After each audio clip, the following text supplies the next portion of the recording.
Hello there, boys and girls, and all of those in between. My name is Maliena Bitchcock, and welcome to Bitchcock. Woo! Bitch Talk with Bitchcock. Well, this is my very own talk show where I get to interview some of the best performers from all over. This week, I'm so thrilled because I get one of my very favorite drag sisters all the way from Florence, the one and only Fanny Rugburn. Hi, Z's. Hey, girls, how you doing? Oh, you know, just living my best life. You caught me at an off time in my boudoir, but I was free, so I thought I'd take the interview. Oh my God, you look so comfortable. You actually kind of look like a teenage girl that just wrote secrets in her diary saying, "Dear diary, I just lost my virginity today."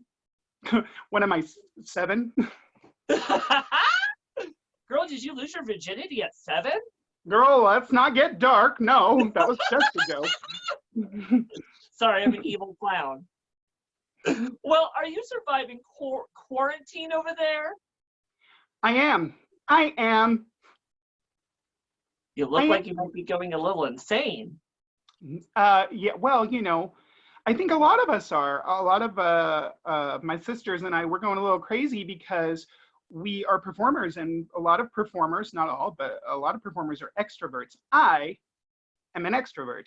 So being inside, not getting to perform in front of an audience, it's hard.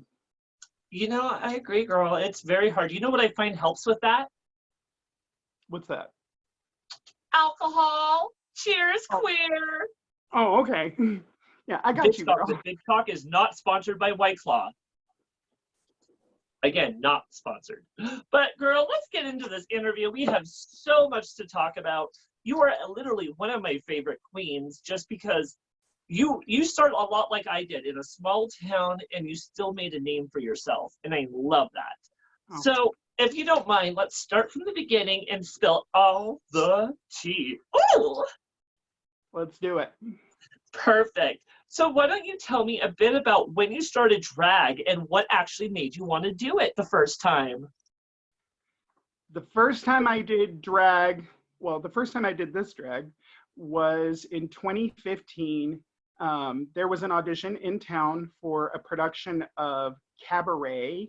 No, not Cabaret, sorry, Chicago. And I really, really, really wanted to be in Chicago, but there were no male roles that really fit me at all. I felt comfortable playing. And the only role that suited me was Mama Morton. So I auditioned for Mama Morton and I actually got the part. So I built a busted but passable drag look for my role as Mama Morton in Chicago. And when it was done, I just didn't want to hang up the heels, you know what I mean? I do. I love that so much. I was also a theater kid, so but I was the backstage. I liked the costumes and the sparkles and the wigs, so I was the costume designer. And I remember the one time I actually wanted to break on stage again, and it was, I forgot what play it was, but the character was Nell, and it was a female, but it's classically played by a male. And I really wanted to, I was like, well, I want to do it because I want to put on a dress and a wig and act like a woman. Huh. Yeah, I think it was Comedy of Errors from Shakespeare. Oh. Yes. So, yes. You know what? And that was when I first got that taste of drag, and it's like, well, I gotta do that. That looks fun. Her boobs are big. Yes. Well, I love it. Well, Fanny, tell me a little bit what actually made you choose the name Fanny Rugburn? Oh, well, I was visiting the Newport or the Oregon Coast Aquarium in Newport years and years ago. And in one of their indoor displays where you can touch starfish and things like that, or sea stars, there was an area called Sandy Bottoms. And I said, if I ever do drag, that needs to be my name. And then when the time came, I did a Google search on the name Sandy Bottoms, and there is another queen, a successful queen named Sandy Bottoms. So I thought, I can think of something else. And so I was sitting with my friends and we looked up different names for your bottom. And Fanny came up and then rugburn slipped out. And then we laughed for about 10 minutes straight. And that's how we knew it was a keeper. Oh my, I love that. And silly me thought that it was just you sitting on the toilet thinking, oh, God damn it, I got another hemorrhoid. I got tired of explaining my ass. Well, girl, with your ass getting more curvy and you looking more swervy and fabulous, there's no explaining that ass. Just let the boys eat it up. Ah! I do, with relish. See, this is why I love you, a good comedy queen. Now, Fanny, I know that you do a lot of live singing yourself.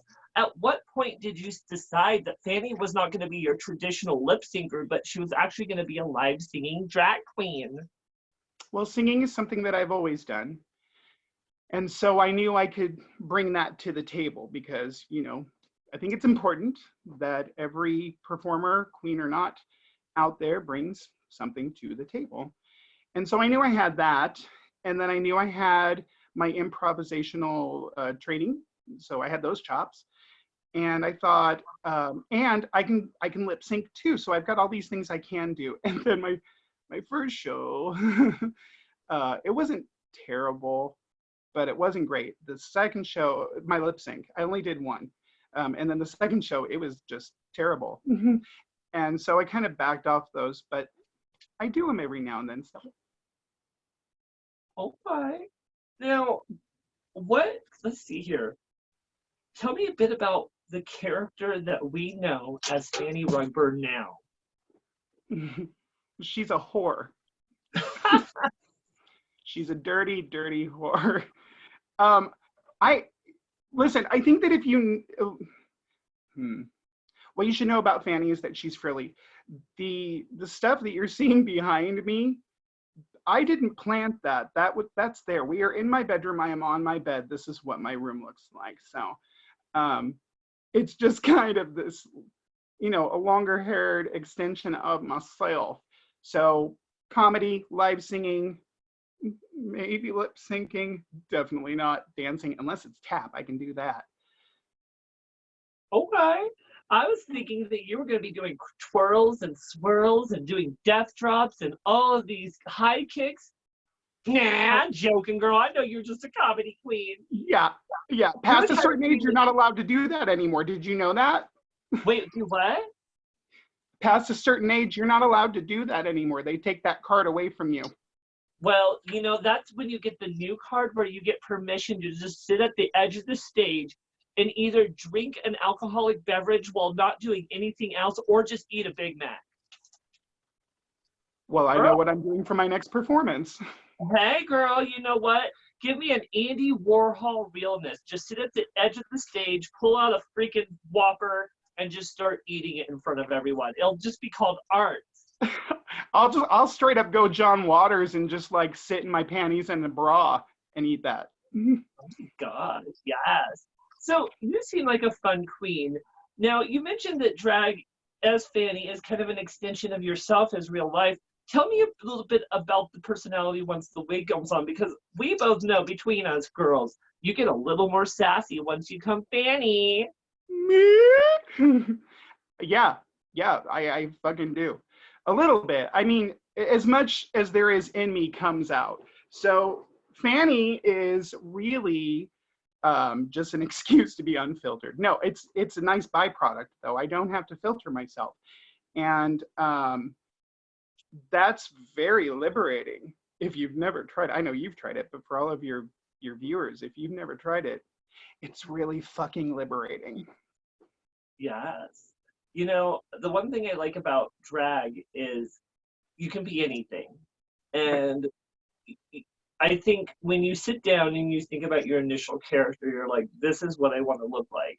And then the longer you're at it, it kind of develops into not necessarily something else, but more maybe a sharper version of what you were originally thinking. Right. And I think that's even what drag's done for you, because I mean, I've seen pictures from you in the beginning with your blue garage door eyeshadow.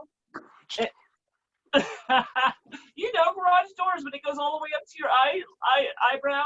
Girl, we've all I been love there. it. No, yeah, busted as hell, and still busted sometimes. I Girl, don't me care. too. I think I I've look been doing gorgeous. this 15 years and I still feel busted sometimes. You're not. You're a polished piece of Oh, work. thank you. Of course, I don't feel busted today because. Damn. Thank you. Well, Fanny, you are quite the personality. And as we mentioned, we're just trying to get to know you a little bit. Are there any inspirations that kind of help inspire the character that is Fanny, such as pop icons, television characters, or any just bitches that really inspired your ass? Yeah, yeah, yeah. All the gritty Broadway bitches like Patti LuPone and Elaine Stritch, number one. Okay. As far as looks are concerned, like when I was, I don't know, 3 or 4 years old, I used to pretend that I was Nellie Olson from Little House on the Prairie, who I also follow on Instagram now. Um, and she was probably like my first inspiration. And then you've got Miss Piggy. Miss And then, Piggy, yeah, oh, you're totally. inspired by Miss Piggy? Tell me about that. I was infatuated. I was infatuated with Miss Piggy as a child. I had a Miss Piggy puppet that had blonde hair that was long, and I used to trim the hair, but I was smart enough to know that once I trimmed it, it was gone. So I would trim tiny, tiny little measurements off the end. And by the time I was done with her, she had a very smart bob. Mm-hmm. Oh, well, fashionable. I mean, girl, I get it. I was inspired and I fell in love with Pee Wee Herman as a kid. You don't see me turning into a female version of Pee Wee Herman. Oh, Why not? never mind. Never mind. I take that back. I guess I am basically a female version of Pee Wee Herman. I Put even her all touched on a bow tie. Well, girl, one thing that I always thought about Fanny that you didn't mention that she gives me kind of a classic Hollywood style. In fact, there's a specific character that every time I see you, you remind me of. And if any of you older generation that is about 30 or over remember the fantastic movie Clue, based on the board game, there is a character in that movie that you remind me of so much, and that is the one and only Miss Peacock. What? What? I Girl, love her. you are so Miss Peacock. Do you ever relate to that character in that movie at all? All she does through the entire movie is express a sense of confusion. She says, what? At least a dozen times. So yeah, I relate to Mrs. Peacock like all the time, all the time. Oh, I love that. I mean, you're smarter. I think of you more of that smart, dumb blonde than the bitch that doesn't have any idea what's going on. No response? Well, girl, this could be a fantastic interview. I kid. No, she's obviously a character. I mean, listen, with age, whether you like it or not, comes some semblance of wisdom if you're lucky. So yeah, she's a character, but she's also smart because sometimes she can get what she needs or what she wants by playing a certain way. Oh, I'm girl. ashamed of it. Don't you dare shame me for that. Oh, no shame at all. Bitch, I am known for using my own womanly wiles to get what I want also. Yeah. I mean, nothing like 80s television that taught us that. Listen, anytime I want an ice cream cone, I never have to buy it for myself. Oh my gosh. Okay, Miss Honey Boo Boo. I just have to promise to lick it myself. Well, Miss Fanny, tell me a little bit, what are we to expect from a Fanny rugburn performance? Well, you can expect some live singing, quite a bit of it. When I do my one-woman show, I sing about 10 songs, give or take, with an encore. I do some storytelling. Hopefully, people find a lot of what I'm doing funny. Otherwise, they're going to be sorry they came. And I've done cooking tutorials with people where I have brought them on stage and we have made something and then I make them eat it. Ooh, And is it anything gross or is it actually delicious? no, it's gross. It's Oh, I did one. They're all retro recipes. So these are things that like people made in the 60s and 70s and thought it was a great idea. For example, cutting a banana and sticking it in a pineapple ring so it stands up. Don't get funny. And then you take mayonnaise and what? you just kind of dribble it over the top so it melts down the side. Yeah. And then you cut a maraschino cherry in half and stick it on top, and you have a candle. They call it a banana candle. And it's mayonnaise, a maraschino cherry, and banana. And I sure did make somebody eat that a few times. Oh my God. I mean, there's some scary recipes in some of those vintage recipes. One that I remember was like a jello mold with like, it was made of like chicken broth or something, and it had like Ooh. chopped up hot dogs throughout it. So that's called aspect. They used to do savory gelatins back then too. I don't know what people were thinking, but I have done on my YouTube channel, there is a video, speaking of the garage door days, of when I made SpaghettiOs Jello mold with Vienna sausages. Is disgusting. Fabulous. Oh, one moment. Get it all. Oh, oh my, that sounds delicious. Yeah. Oh my gosh, girl. It sounds like you're definitely a crazy queen. Now, do you do any of your own original music when you come on stage and sing? Yes, it just floats out like a Disney princess, if you will. No, I'm Or a kidding. fart? I've written like a few light parodies where I've used music that already exists and rewritten the lyrics, but I've not written any original music. I like what I can find, especially in the musical theater catalog, way too much. I've got way too much to sing before I can even think about my own stuff. Yeah, well, I don't know, girl. I think you're a creative bitch and you're capable of coming out with some original music. I mean, I'm ready for your one hit wonder, rug burn, rug burn. No? No one bought it. No one. I thought for sure this was a good like a good like get down and dirty track, just play in the background while you're going. And no, no. It's number 1,722 on iTunes. Oh, girl, I hear you. Maliena Bitchcock's one hit wonder clownfish. I mean, I think only got 300 views and it's 2 years old. Oh, honey. I It's know. it's the marketing. We got to get behind the marketing. Honey, I'm just talent. I don't know how to do that back behind the stage stuff. Me either. I haven't done that since college. That's like experimentation and everything. Oh. Oh, tell me more about experimenting in college, won't you? Oh, girl, I got stories for you, but I don't want to take all the shine from you, of course. Thank Well, you. of course, love. Now, you mentioned you would do once in a while do lip sync performances. What are we to expect from you doing a lip sync? So here's the thing. I sing, but I can't sing pop music all that well because I'm a musical theater nerd. And I'm not like a nowadays musical theater nerd where like kids are singing like Hamilton and stuff like that. No, that's way too fucking cool for me. I'm a musical theater kid from like the 90s. So I can't sing pop music. It doesn't sound right.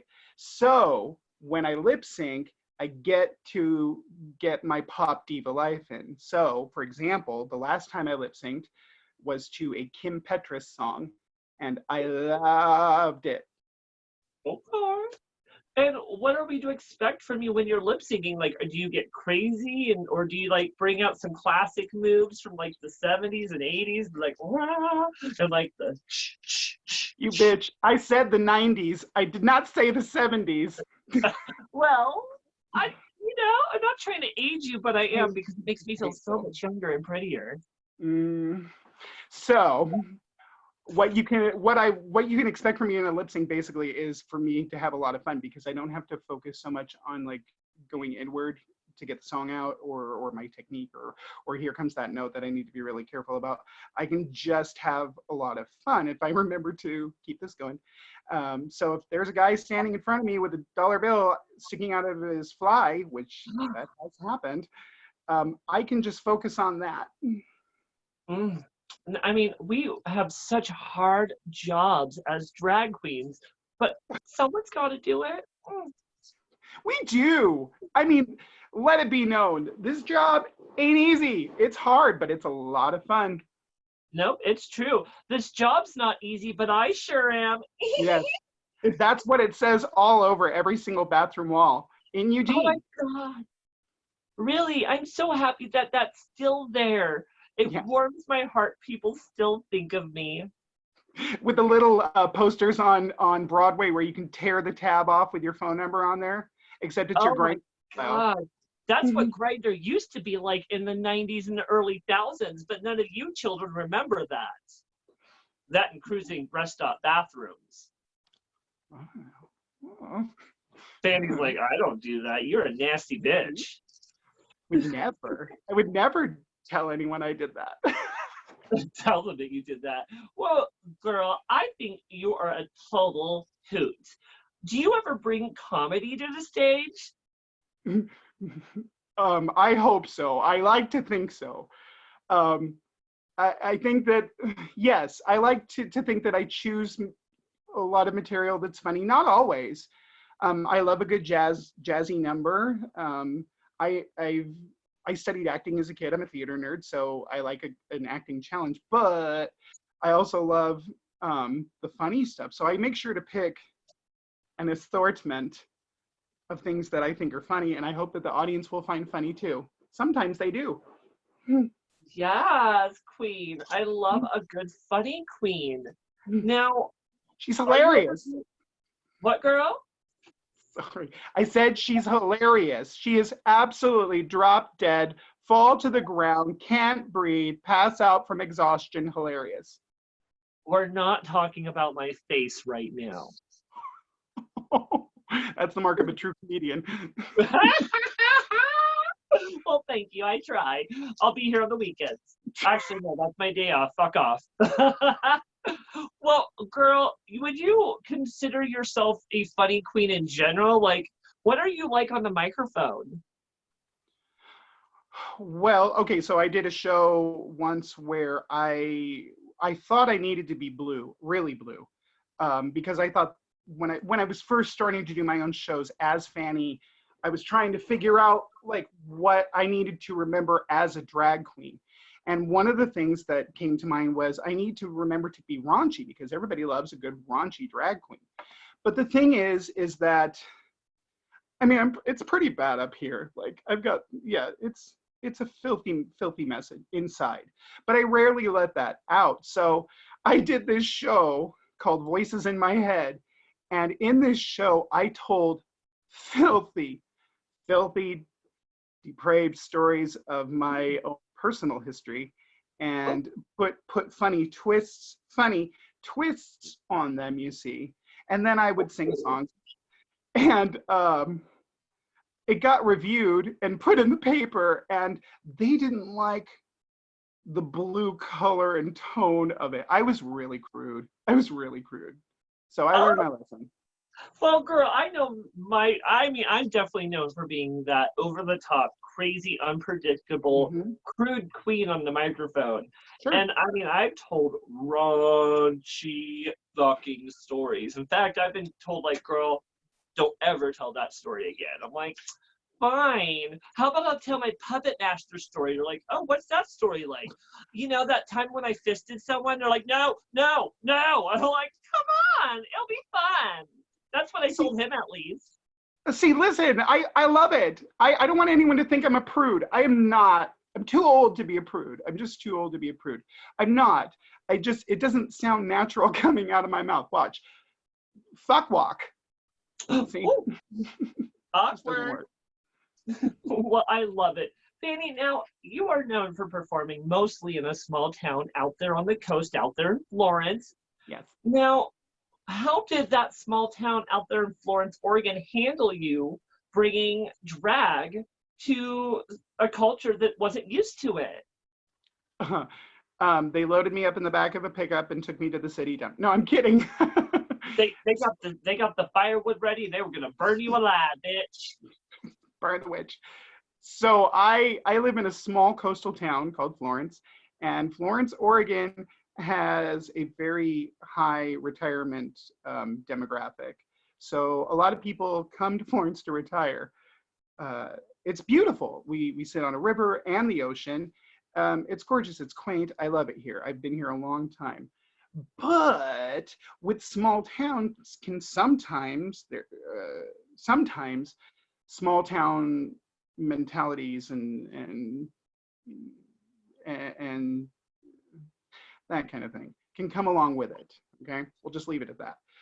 But I hear you. Fanny, you know, I grew up in Medford, and if you're not familiar with Medford, it's like redneck, Right. kind of scary at times, and I decided I was still going to do drag out in a small town, even if they weren't going to accept it.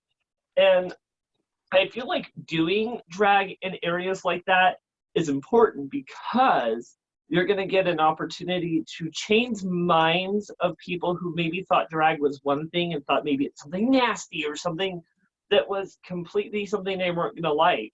And then they get to a show and they see you and they're singing along with you, they're dancing, and they want to take pictures with you. And I love that opportunity that you can change someone's mind from a negative aspect and kind of make them have a fantastic time with you.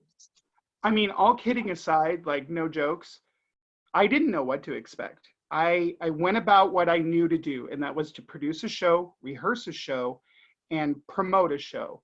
So the small town promote. So I went and hung up posters and went on social media, and I did not know what to expect.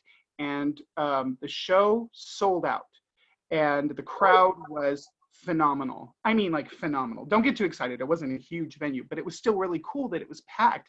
And it was packed full of people who were locals and who were there to support drag and to have a good time. It was magical. I love a magical experience. Yes. Well, why don't you tell us a little more about what that show was like? Was it more comedy, or were you brave enough to actually sing in that first show? I did sing. The first thing I did was lip sync Julie Brown's "'Cause I'm a Blonde." If you haven't heard it, you should check it out because it's great. It's funny. And then I sang a few songs. I did a cooking tutorial with someone from the audience. I did a moment where I pulled someone from the audience and turned their back to the audience, took a bunch of cheap makeup that I had bought fresh for their face, and beat the holy hell out of their face in about 5 minutes, 8 minutes, something like that, while I told a story. Only 8 minutes? Yeah. Oh! Don't get excited, because the joke was that I turned them around and they looked busted as hell. And then I sing a little song about their beauty. You mean busted worse than me? Girl, so just so you know, and just for all these bitches out there know, you do not look busted. Who is your drag inspiration? I hope you don't mind me turning the tables for just one moment, but can you tell me who your drag inspiration is? I would love to. She's actually not, well, she's famous, but not because of RuPaul, and it's the one and only San Francisco legend, Peaches Christ. That's right.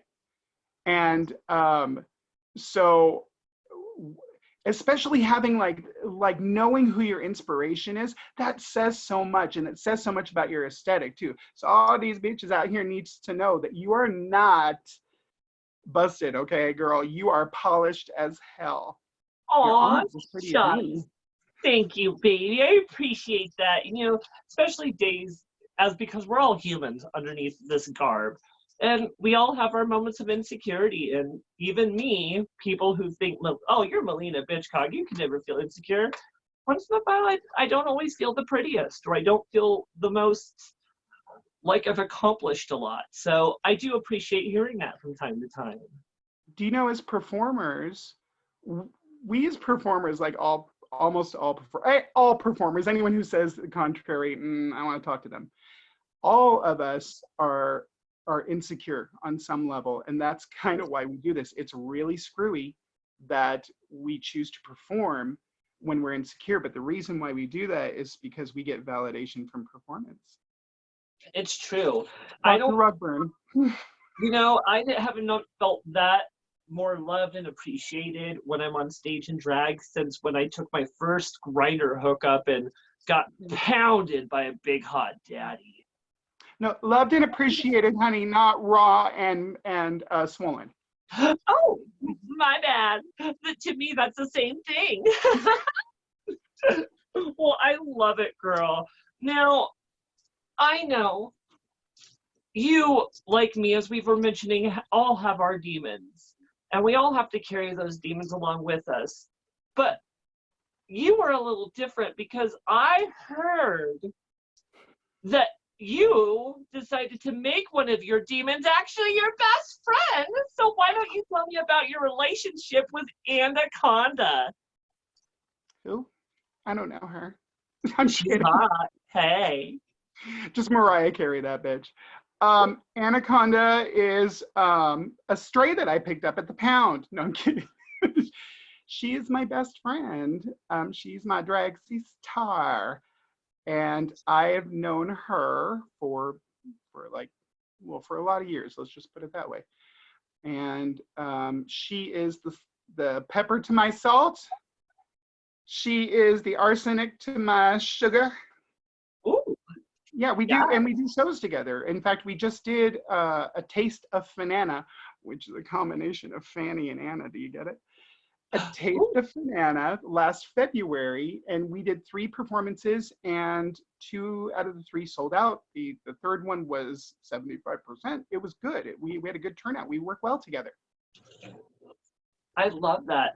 And I kind of would be interested to know how that dynamic works between the two of you, because as I mentioned before, you're kind of this comedy classic Hollywood queen, where Anna is kind of the queen of darkness and kind of let the devil inside her body at one point. It's like we're 2 shouldering, or a shoulder angel and a shoulder devil, just sitting up there giving you bad advice either way you turn. Oh my gosh. And now what kind of trouble do you guys get into doing shows together? Oh, I got a good one, and I didn't tell you about this, but it is specific to what you're asking me. Good. We did a show in Ashland a couple of years ago, and it was wonderful. It was at Jay's Bistro, and yeah, and the boys are wonderful. The crowd was great. It was our first time doing our set show because ours is semi-scripted. And the audience liked it. We had a great time. The boys were, of course, wonderful to us. And in the audience was this fine piece of man from Amsterdam, no less. Yeah. So all bets are off during the show. Like, I'm gonna come over there and just harass you. That's what happens. So I harassed the guy, Anna harassed the guy, and after the show was over, we wound up going out to drinks with this guy, and there are pictures on my phone, and I think somewhere in my Instagram perhaps, of the 2 of us just shamefully making out with this guy on camera. Oh my God, you guys played tag over a hot guy from New Zealand? From Amsterdam, and we filmed it too.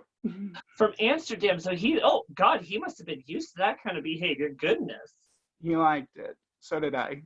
Oh, I bet he did. Now, I know you're kind of known out there for putting on a special kind of show that where you bring some of your favorite girls from all over. You've done it twice, and I'm hoping you do it a 3rd time. I believe you called it Sister Act.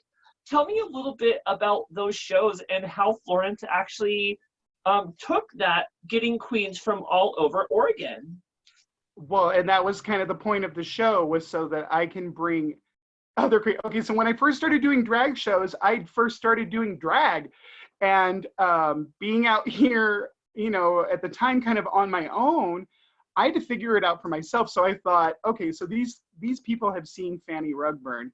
Maybe I should also bring over some like legit, we'll say for now, we'll just say at the time it felt legit queens from Eugene. So I asked a few friends if they would come and perform. I booked a theater that's actually no longer here. It's now a craft store. But I booked the theater, and I made up some publicity, and we put on like a what I would consider to be a traditional drag show where we rotated performances. So it was one queen after the other. and it sold the fuck out. And people, I remember, were standing in the lobby, like with the doors open. They were just wanting to see it. It was another magical time. Yes. You know, one of my favorite memories with you is, I believe, out in Coos Bay, where I believe Facetious Farce brought us all together to do a show at a nightclub out there. And And Aria Wild. yeah, in Aria Wild, that was correct. And it was such a fun time. And it was my first time in Coos Bay. And I felt like everyone treated you like this damn celebrity. And they're like, "Who, fuck you, bitchcock." And like, everyone was like, "It's Fanny fucking Rugburn." The coast is fucking mine. You got that? The coast is mine. I know that now, but bitch, I mean, I loved going out there and kind of getting a feel of your area, because I'll tell you this, I feel like they're very thirsty for drag. They really are. They really want it down there. Aria was really great about taking on the responsibility of keeping a show going down there. But I can tell you that it was, well, and when is it ever easy? But it was really difficult for her to keep that going. And then she wound up moving. And I live about the same distance-ish from Eugene as I do from Coos Bay. So when the shows kind of stopped there, I took my focus that way. But I did plan to take a tour of our show, A Taste of Banana, down to Coos Bay, but we're not doing I that love now. that. I love that. You know, I have a little suggestion for just a slight change for your show. Yes. Get rid of Anna. Instead of calling it A Taste of Fanta, call it A Taste of Bitchcock, because everyone likes that flavor. I would never get on stage. I would never get on stage. You'd be like split jumping, and like all the menses would be looking at you, and I'd be like, the fuck. Well, you know, the one for sure thing that would always be if me and you were in a show together and standing next to each other is you'll always get to be the pretty sister. Pretty big sister. Oh, girl, you're curvy and beautiful. You know it. I do. And you're gorgeous too, girl. It would be a toss-up. It'd be a tossed-up salad. Yes. So as we've mentioned, because you started drag doing in a small town out there in Florence, tell me a little bit why you think it's actually important to expose small towns and all ages to drag. Because it's important to get rid of that kind of, I mean, no offense, but it's important to get rid of like that small town mentality, which doesn't only exist in small towns, by the way. I lived in Los Angeles, it's there too. And that is when you're not familiar with something and it's really different from what you're used to, it can provoke feelings of fear. Right. And feelings of fear can provoke feelings of anger for not understanding and not wanting to be afraid and angry that you're afraid. And feelings of anger can lead to many horrible things. So the thing to do, I think, is to stop that smolder, that fire that from burning in the first place. So I do a lot of all ages shows. I do a lot of specifically children's shows. Last Pride in Eugene, last August, I did a show on the other stage that was just for kids. So did you. Yeah, that was actually a fun experience because we both got to take turns doing drag queen reading time, but you actually took it a step further and had little activities to do with the kids, correct? Mm-hmm. I wrote a show for them because I can't do anything if it's not scripted. That's not true. I'm good at improvisation. But I semi-scripted a show for them, and it had some story time, and it had some songs, and it had a march. We marched, thank you very much. We talked about what the colors of the pride flag represent. It was fun. And I think it's important that they get that education and that information right away so that when they see, I don't know, a 6'2", something pound man in a wig and heels, their immediate response isn't one of disgust and anger and confusion. It's one of, this is maybe not normal, but I've seen this before, and it's not it's not so scary. No, and I agree. And that's something that's brainwashed into them from an early age on because of ignorance of the world we live in. Now, the one thing I do like with certain children is some of them look at us like we're either superheroes or like giant princesses. And I mean, I remember that was one of my favorite stories, and I think it was at Pride. And I remember like standing there and I just heard a little voice, and I look over and there's a little girl tugging on her mom's shirt. And she goes, "Mommy, mommy, mommy, look, it's a princess," as she's pointing at me. And I'm like, "Me? Thank you." Well, we are, aren't we? Listen, if I didn't believe a little bit that I am, sexy vixen from the 1940s or a Disney princess or Beyonce's understudy, whatever it is, I mean, if we didn't believe that, we wouldn't be able to put up what we do. So we are that. Sorry, bitch, you are a princess. It's actually true. I am a princess because I reigned as a princess here in Eugene for a whole year. Yes, you did. And I'm not afraid to remind you about it either. Well, Love Bug, tell me a little bit what you think sets you apart from most queens. Now, is it because you can sing live? Or is it because you can bring comedy? Or is it just because you're one sexy bitch? All of the above. No, I'm kidding. I'm actually not kidding. Fucking all of the above. But I think one advantage that I used to think was a disadvantage that I have is that I don't really have a lot of, I didn't have a lot of personal influence from another drag performer when I started. There was no, you're supposed to do this, or you have to do this, or that's not the way that's done. Now, granted, there are a lot of things that I needed that information, but because I kind of had to wing it, because I had to go on like just what I liked and what I wanted, I was able to produce. I mean, this is the most authentic version of my drag as I can give you, because it's all from up here. So that. I love it. You know, one thing I've always wondered is Fanny is constantly a blonde. In fact, I don't think I've ever seen her another color besides like powder pink. Is there like, are you inspired by those beautiful blonde bombshells from like the 80s and 90s? Or is it just something you relate to? Yeah, to all of the above. Well, Nellie Olson, as I said earlier, was an inspiration. She was a blonde. I loved me some Farrah Fawcett in the 80s. Yeah, so I guess that, and the other thing is that when I started painting, I didn't really have, and I still don't know if I do, have like a fanny specific beat or a fanny specific look. And so it was a way for me to help stay kind of on brand. Also, I have done other colors, sort of. I did a red once, and it was when I was kind of doing an Adele impersonation and was singing the song Skyfall from the 007 movie. Oh, yes. And I did a red look then, but I just never feel like it lets me live my fantasy. This does.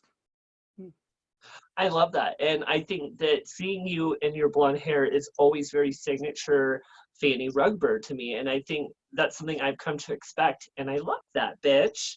Now, another thing I've learned to expect from you is knowing that I'm going to come to your shows and see not just humor and be entertained, but I'm going to get some amazing live entertainment because you're going to sing for us. And with that said, I have a very small favor. Very small, yes. Yes, it's as small as my titties, which means it's gigantic. Fanny, in front of all the cameras, would you be willing to sing a song for us? I do. Yeah, let me just get positioned. So, well, perfect. Once you talk with your guests, and I'll go change the scenery. How does that sound? Perfect. And I was going to say, while you're getting yourself positioned, I will do the same.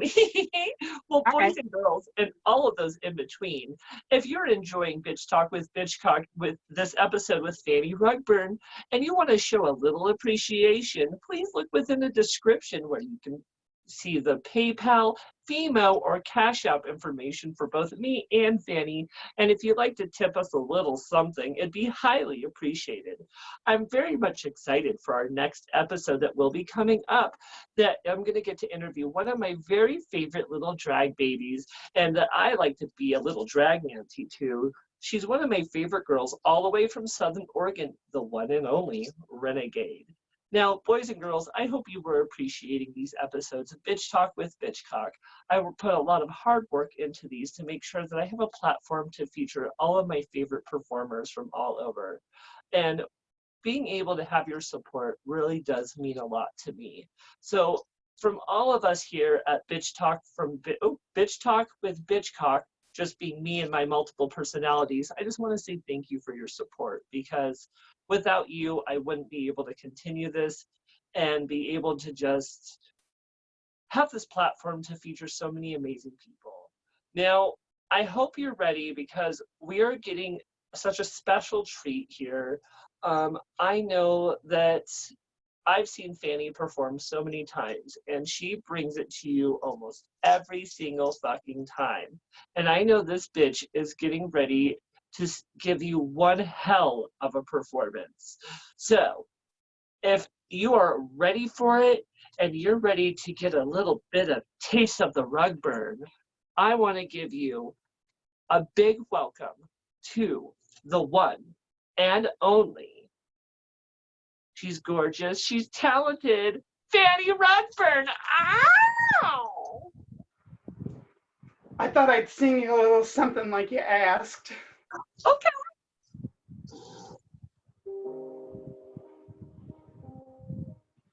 You had plenty money, 1922. You let other women make a fool of you.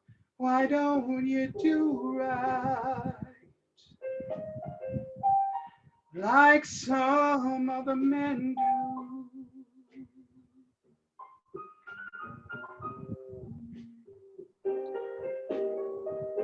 Get out of here, get me some money too.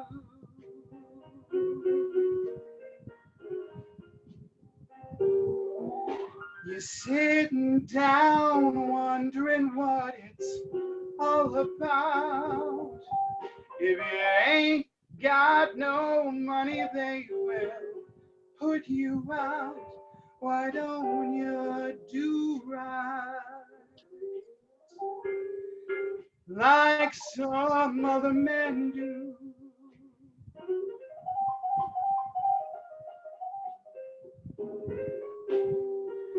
Get out of here, get me some money too.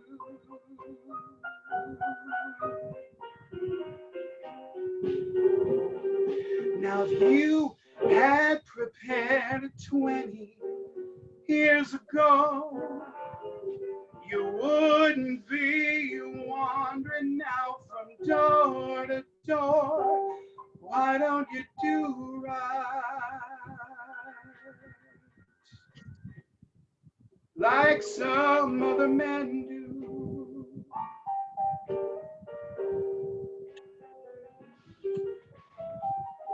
Get out of here, get me some money too.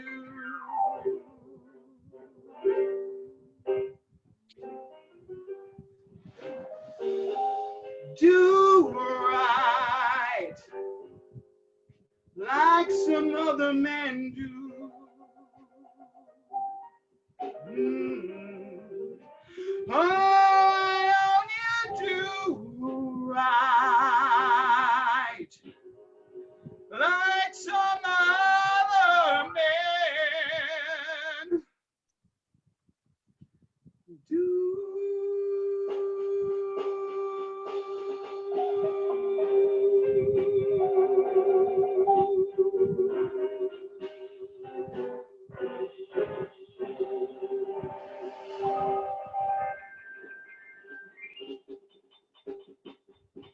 Oh my goodness, Fanny! Oh my God, yes!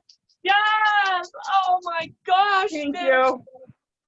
Oh, honey, that was such a stunning performance. And I'm so happy you were able to share that a fantastic performance with us. Now, that song sounded a little familiar. Is it from something we might know at all? It is. It is from. It's an old jazz standard, but it was repurposed in the movie Who Framed Roger Rabbit, and Jessica Rabbit sings it. Her Oh was my inspiration. Oh my goodness. And you got to live your own Jessica Rabbit realness. I love that. I loved it. Okay, so I'm gonna go back to where I was. All right. Do it, girl. If I could turn back time. All Well, right. Talk amongst yourselves. Well, honey, I am so happy that you sang live for us because that was such a fantastic performance. I like seeing a different side of my performers where we can see multiple talents. It's not always about serving beauty or just even lip syncing. Sometimes it's about showing your own unique personality, which I find very fun because with drag, I feel like you can do anything. And having a guest like Fanny Rugburn, where she has multiple talents, where she's funny, she's beautiful, and she can fucking sing, I think it makes her the whole fucking package. So, Fanny, I'm so happy that you did that performance with us. And I think that was some amazing singing. Can you tell us a little bit of the prep that you have to do to actually get ready for a live performance? Sure. Well, there is the singing, the live singing. So to do something like I'm doing today, it requires me to warm up my voice for about 30, 45 minutes, something like that, go over my music. However, if I'm doing a one-woman show and I'm singing something like 10 songs in one evening, then I really have to start weeks ahead of time to build the stamina to be able to sing 10 songs in a row. Oh my gosh, it has to be hard, Fanny. Like, even doing one lip sync number, I'm worn out by the time I get backstage. How are you able to keep your breath through all that singing? Okay, can I just say what everyone watching or is thinking? It's because I don't like shablam and like fall into a death drop or do the splits. My performances are not like super physically athletic. Now, that being said, I mean, it does require energy to be able to sing, properly. So there's that, but kind of want you to see the cutting board. Sorry.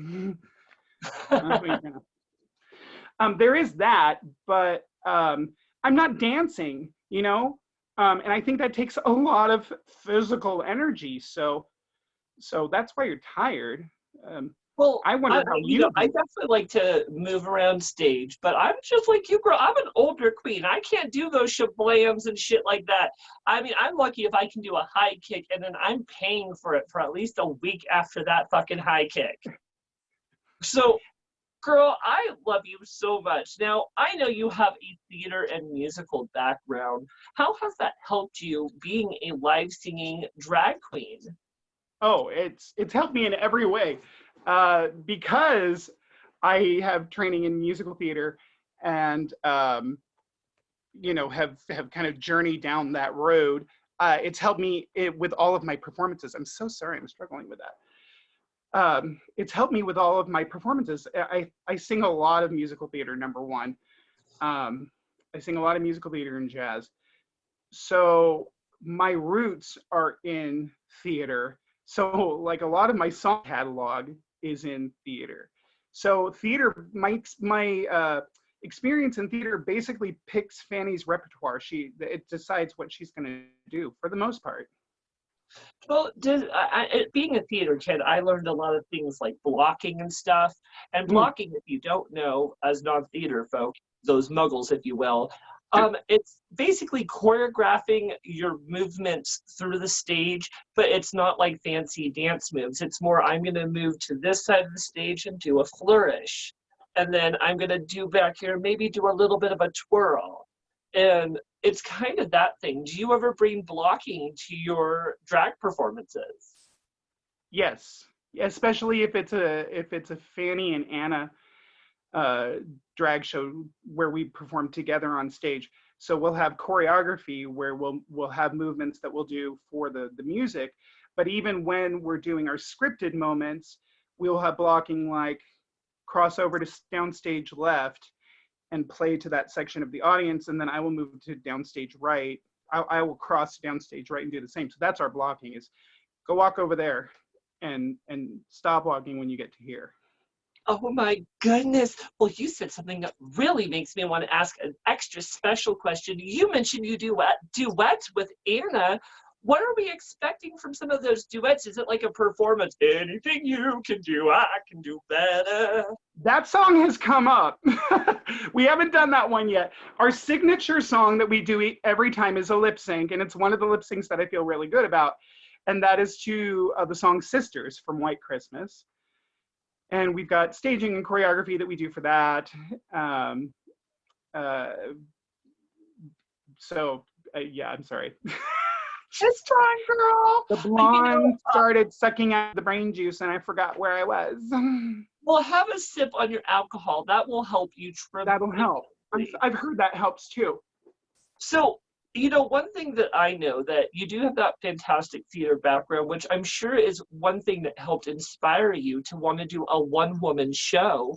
Why don't you tell me a little bit about that one-woman show? Well, the first one-woman show I did was the first drag show I did. And the reason why it was one woman was because at the time I didn't really know any other drag queens. So there was no one to ask.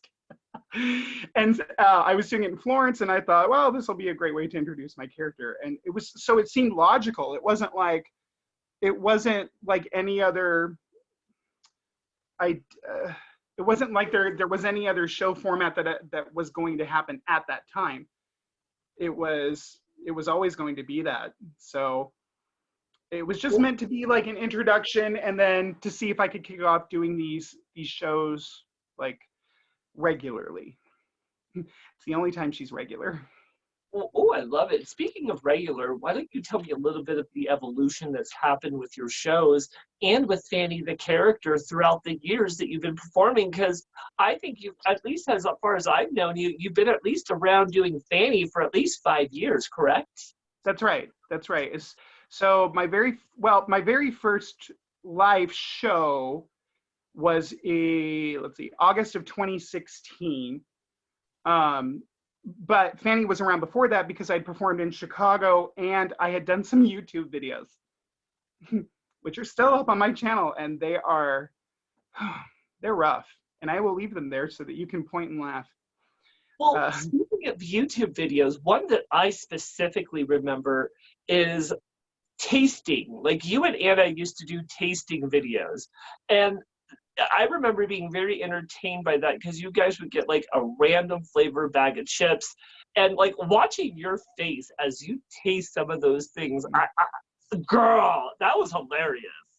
I hate everything. Everything we've tried, I hate, because we always pick really random stuff. The things that we haven't done it in a while, but the things that we picked consistently, or that people wanted us to try consistently, were odd flavors of Peeps and odd flavors of Oreos, especially those two things. I have tried every flavor of Peep, even the mystery ones. That's how we started.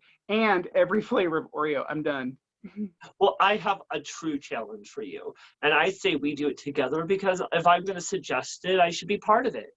We should get some spicy fucking chocolate. And we should sample it together and look at our reactions in drag as we're trying to. Spoiler alert. Fanny Rugburn likes some heat in the kitchen. And I've had this spicy chocolate, so I know what my face would be. My face would be like this. Yum, yum, yum, chocolate and spices, yum.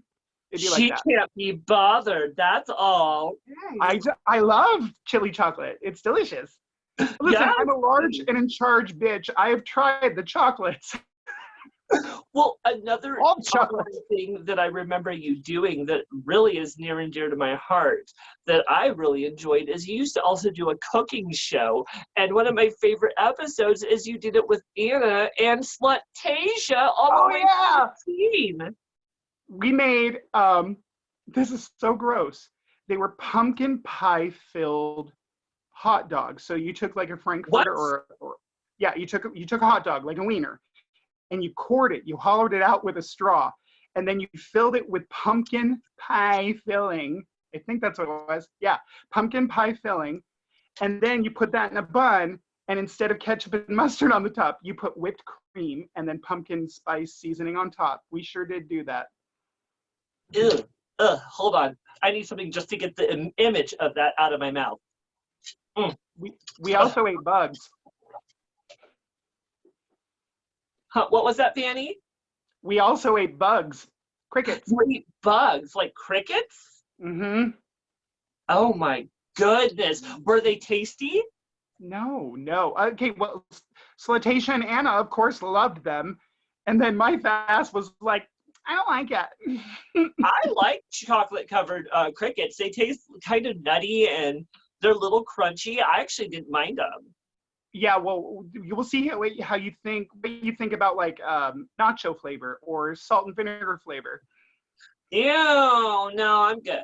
I need There you go. chocolate if I'm going to eat any strange things. Now, Yeah. honey, you have traveled and done some amazing things. Why don't you tell me a bit about the biggest crowd you've actually been able to sing in front of? Okay, as Fanny Rugburn, I need to be Oh, specific. of course, as Fanny, Okay. because we're not here to know about anyone fucking else. Who cares about anyone else but Fanny? Okay, the largest crowd I've sung in front of would have been Pride this last year, and actually, I've got a really funny story about that. Okay. I sung for my first time at Pride this last August. I am so glad I got to do that. I'm so grateful that I got to do that. Daphne Storm let me perform on the main stage and then have the other show in the other performing space, which was a dream come true, and I really appreciated it. So I went on the main stage. I think I was the first drag performer up. It was like noon or something like that. And there was quite a few people out in front of me. Definitely the largest crowd I've had to sing in front of as Fanny. Well, yeah, I think so. And so I was a little nervous, and they were having a little problems with the sound, and that's okay because I can fill time, which I did.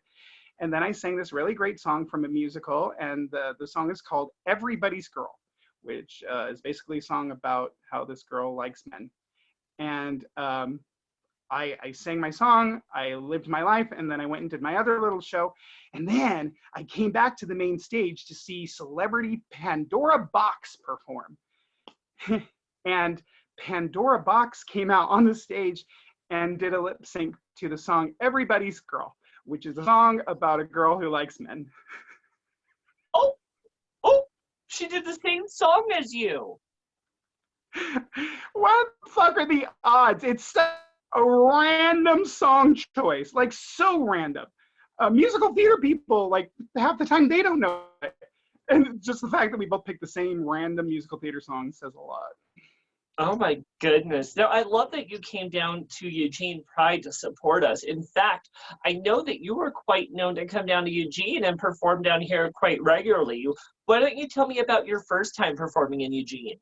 So the first time I ever performed in Eugene and outside of Florence was at church. And that was a show that was put together by Fake It Nightly. Oh, that bitch. I might know her. That's my best friend. I believe you were also performing at my very first show. If you weren't performing at my first show, then you were performing at the show right before that because I went to go check it out.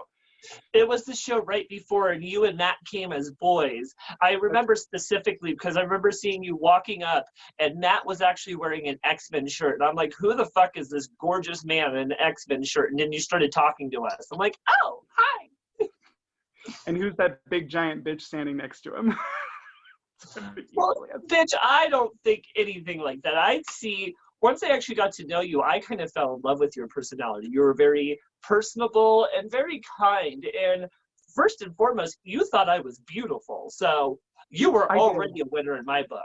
I did, and you did Velma that night from Scooby-Doo, so you won me right there. Oh my God, that's so, oh my God, I forgot I did that.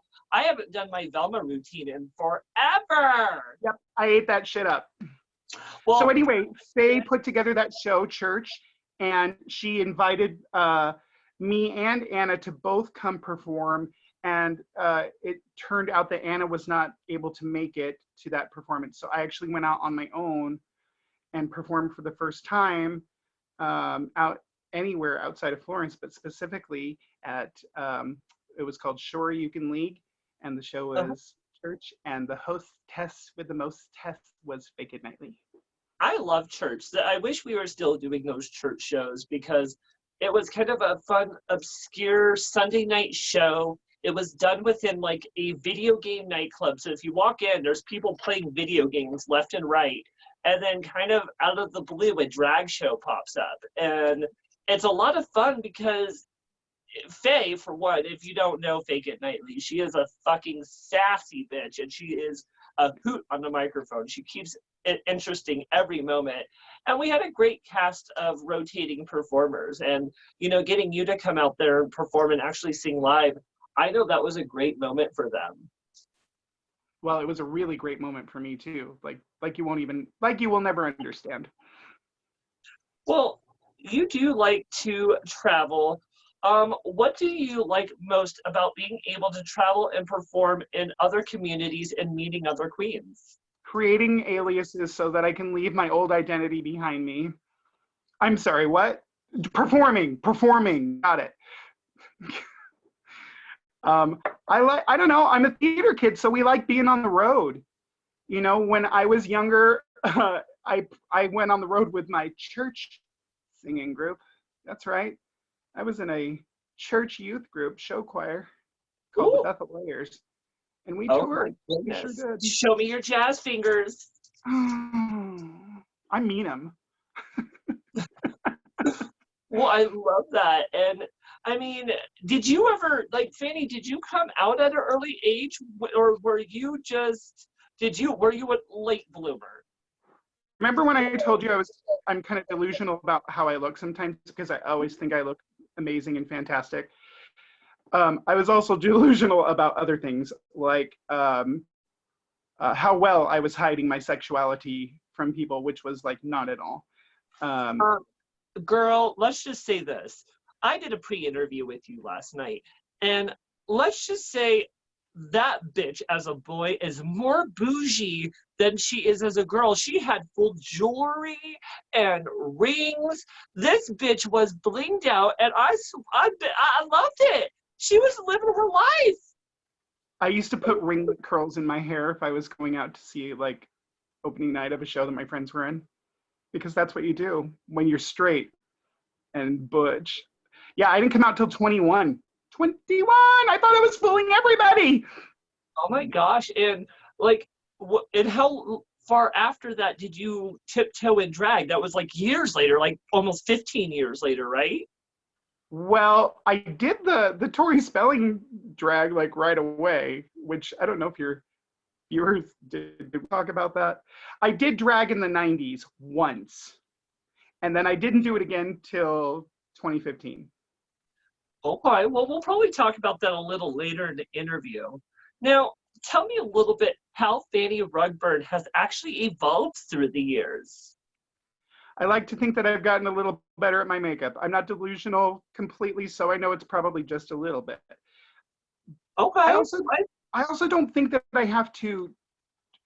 I've learned not to try so hard. I think that whenever like you're entering a new area of performance, at least for me, I always feel like I have to like do the most or be the most or really like be extra and do all the things. And it took me a little while to figure out, you know, here that it's not only is it not necessary, but it's not wanted. People seem to have a better time when I'm more relaxed and I'm having a good time. Yes. And it's So, all about having fun. And, right. I've learned to have more fun. yeah, it's about having fun and getting the audience to enjoy the experience we're creating for them. Because, the one thing I've had to tell some of my fellow performers is if the audience can tell you're not having fun on stage, they're not going to have fun either. Because Mm-hmm. no one wants to watch a bitch who doesn't want to be there. No, like literally no one. Now, that Fanny is fully conceptualized. Would you ever like to see her maybe be featured in a musical or a theater production? Yes, yes. I'm really upset that I didn't have the character of Fanny solidified when I did Chicago so that I could be billed in the program as Fanny Rugburn. But I didn't think that far ahead. But yeah, that would be amazing. I would love to do like Evita drag. Ooh, yes. I'm gonna take the show where the leading lady like is the entire show. Evita, huh? Yeah, that or I've done a Christmas show here in town 2 years running, and I get billed as Fanny in that one. So Fanny's been inserted into that, which has a light script. Well, I know a perfect musical that I think you would be great to be featured in. And it's known for featuring some fabulous furry beasts. I think you would fit right in on Avenue Q. I'm not offended. I love that show. Me too. Love that show. The internet is for porn. The internet is for porn, and there's a fine line between love and a waste of time. Everything in life is only for now. I'm quoting songs is what I'm doing from this show because the song is the show is so great. It was so ahead of its time, and it was such a great musical. Now, I'm guessing you're known to bringing the musical culture to the drag stage. Is it ever awkward with all these girls doing pop hits and doing all these dance moves to kind of slow it down for a moment and bring it back to Broadway? Well, no. I guess it should be. I no. I love watching the younger the kids. I like watching, my Bonnie Rose and Uranus the Fool, just like slam everywhere or do something really high energy. And then I have no problem going out after that and doing my shtick because it's different. I love that. Yeah. No, and I love that because you definitely have a different performance than a lot of us other queens. And I mean, the fact that you can actually sing in front of other people, bitch, I don't like to sing. I mean, there's a reason I lip sync. Yeah, but tomato, Maliena. Think about it this way. Okay, I sing live for my shows. That's what I do. But I mean, look at what you can do. There are many things you can do that I cannot do that I think, God, I wish I could do that. I think we're all that way, aren't we? Yeah, I mean, I am able to do many things, including sucking dick in an alley. I mean, that's one of my biggest talents. We've all seen the OnlyFans page. Girl, I swear, after finding out all these queens want to fuck me during Marry, Kai, or Cancel, I've considered opening an OnlyFans page. The Vixen did it. Did she? Oh my God, is it worth watching? I mean, she's got a whole lot down there to untuck or to tuck. Oh, she's a whole lot of woman, huh? Whole lot of woman. Yes. Now, I know you were going to go on tour with your one and only best friend, Anna, and you guys were actually getting ready to come all the way out here to Eugene, but the fucking bitch Corona happened. Tell me a little bit, like, what that was going to entail and if we're expecting it in the future once the bars open up again. Yes, it will happen. No fretting there. We are coming. We're coming. Oh, I bet you are. Oh. But as usual, when I'm coming, I just don't know when. Okay. Well, what was that performance going to be like? It was our show, A Taste of Fanana, the scripted show that we did here in Florence. So it's a combination of, we sing a duet together. So Anna actually sings with me in the show. We have a lip sync that we do together. Anna's got some lip syncs. I've got some songs. There was, in our last show, a beatnik erotic fan fiction poetry jam where we read erotic fan fiction, or Anna did. I played the bongos. Oh my goodness. I love queens that can bring multiple talents to the stage. Something you might not be able to know about me, young Fanny, is back in the day, I actually used to do in full drag yoga on a bed of nails. Oh, where's the Yeah. video? Girl, I will send it to you. There's definitely pictures out there. Now, with all these fantastic shows that you have kind of under your belt, I'm kind of curious, with the corona happening and a lot of us losing our opportunities, could we expect like maybe a virtual one-woman show or a virtual taste of Santa? If I can figure the logistics, the technical logistics of making that happen. I actually tried to do a one-woman show on Facebook Live, and it was a disaster because every time I opened my mouth to sing, the sound was complete garbage. So that is my biggest weakness. I think I would have better luck sewing a costume than trying to figure out tech. It's hard for us OGs, us older girls. Sometimes trying to figure out technology isn't the easiest thing. Even when I was starting Bitch Talk with Bitchcock, and someone suggested you should use this program called Zoom. It's super easy, and I'm like, I don't know how to do it. Oh God, show me how. I teach privately music. And in order to not lose my livelihood in my studio, I had to learn, use, and teach to use a whole new format that I had never had any experience with, and I had to do it like most of us, we had to do it like that. It's true, and you know, the smart queens are learning really quickly what to do to kind of get that exposure out there. And you know, the one thing I really loved about your last one-woman show that you did, even though you thought it was complete mess, I thought there was one thing that you did that was complete solid gold. You dressed up as Carol Baskin. And you didn't even mean to. All right, so everybody feel free to laugh wholeheartedly at this. I laughed for about 10 minutes straight when I figured it out. Yeah, the last time I got into Geesh, I did this leopard print pantsuit or jumpsuit that I had been dying to wear for a long time, but I just like never could quite make it work. And I was doing something in drag every week at the time. I was doing Fanny's Zoom karaoke. So I did that a few times, and then I did that live show once. Well, for the live show, I wore that jumpsuit, and then the only hair I had left, because I'm lazy, I'm just gonna say it, I'm lazy when it comes to that. The only hair I had that I could use was the one that you see, and I thought, just tease it the hell out. And then I worked on the pearls, and I thought I was bringing you sexy. I mean, it turns out I was bringing you sardine oil. I mean, it was sexy-ish. I mean, Carol Baskin's someone's cup of tea, especially if she's feeding her husband to a tiger. That's right.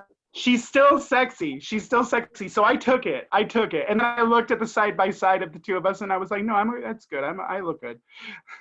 But yeah, I had no idea. I still think it was hilarious that you didn't realize that you were doing Carol Baskin, because I'm that bitch been like, you fucking whore. I just did Carol Baskin a week ago, and you're going to do Carol Baskin? And you're like, I did Carol Baskin? That is exactly how the conversation went. I love it. Now, speaking of virtual shows, Miss Thing, I heard you had the opportunity to be featured in the one and only Slutasia's music video, Rainbow. Tell me a bit about that. I was featured in Slutasia's music video, Rainbow, and it was fabulous. At the time, I was doing boy drag because I was cast as one of the three fathers in a musical production of Mamma Mia. Oh. So as was Anaconda. So we were both in our boy beats playing potential fathers. And Slatasia drove out to Florence to What? film the both of us actually backstage while we were getting our makeup on, while we were doing sound checks, and then stayed to watch the show too. I cannot say enough nice things about Slatasia. I can't say enough good positive things about that bitch because she is that bitch, just so you know. She is. I mean, if it helps, if you can't see enough positive things, why don't we just say a few naughty things like, you're a whore, you're a bitch, how dare you, Slutasia, be so popular? Not a cunt! Oh, I went too far. See, it doesn't work with me. Oh, girl, you did it perfectly. Now, you're right. Slutasia is such a fantastic queen. If you're not familiar with her, I did interview her in a past episode of Bitch Talk with Bitchcock, but she's also a live singing drag queen and she raps. And one of her last music videos she did, it was this fantastic song called Rainbow. And so near and dear that she did this, she contacted everyone she knew in the queer community and featured them. I'm featured in that music video, you're featured in there. I mean, and it was such a great highlight because, I mean, even for me, you get to see both sides of the spectrum. You see Maliena for a moment, and then you see me as a boy cuddling with my boyfriend on the couch, which is very vulnerable for me. I think that it's the message of the song. I mean, like, we're going to just take a detour here. The message of the song is so incredibly powerful and uplifting. And then to back that shit up by involving the community that you're talking about, what it was such a strong message, and it was so beautiful to watch and to see that, to have those opportunities to have queens like me or you in that. And I think it's great because Slutasia's a pure example that you can rise up to pure stardom and still be a humble ass bitch and treat the people around you like they're diamonds, just like you. Because she knows that it's about the work. You have to work. Exactly. And I know that if you are a fan of Slutasia, I heard a little birdie told me she's going to be coming out with a virtual concert. So keep your eyes open for that shit because that's going to be some fun entertainment. Oh. Now, Fanny, what is something you think people should ultimately know about Fanny Rugburn?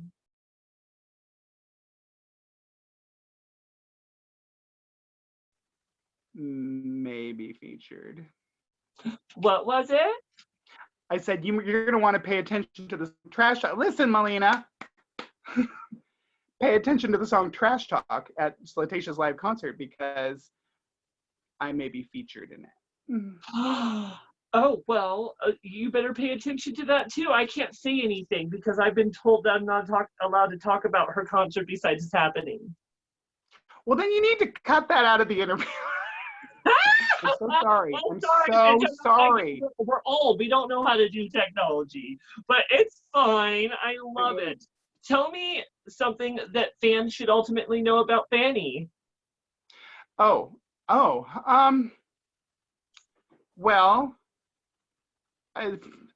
fans should know that Fanny Rugburn may not be the youngest, and obviously she may not be the prettiest. And thank you for your question. Hey, it's hard to disagree with that. All I care about when people leave like a Fanny show or if they've met me for the first time, all I care about is that they walked away with a positive experience, whatever that is for them. That's all it's about. It's all about entertaining people and making sure that they're having a great time with us.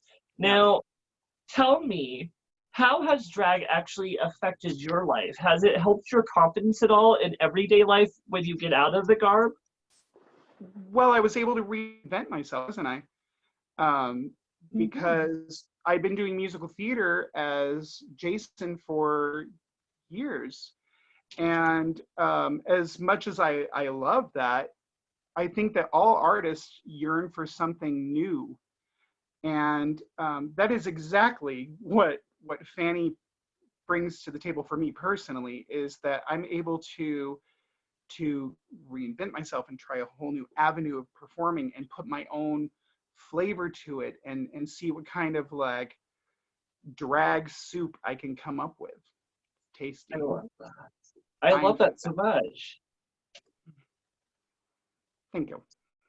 Well, I thought you had more to say, so I was waiting. But no, I love that so much. And I think that's the important thing about drag is finding the extension of yourself in real life and using that to express your emotions, your mental stability, and maybe just your maybe most inner desires. Because I feel like drag really can turn us into our ultimate things we want to do in our life. And, you know, it can turn you into a superhero. And it's cathartic because if you're feeling a certain kind of way, like if you're feeling very like angsty or emotional or sad or whatever, you can get that out in a song, in a performance. It's great. Absolutely. Now, we talked about some of the great things about drag. What do you think is the hardest thing about drag? Um, right now, the sweat, the amount of sweat that I'm producing.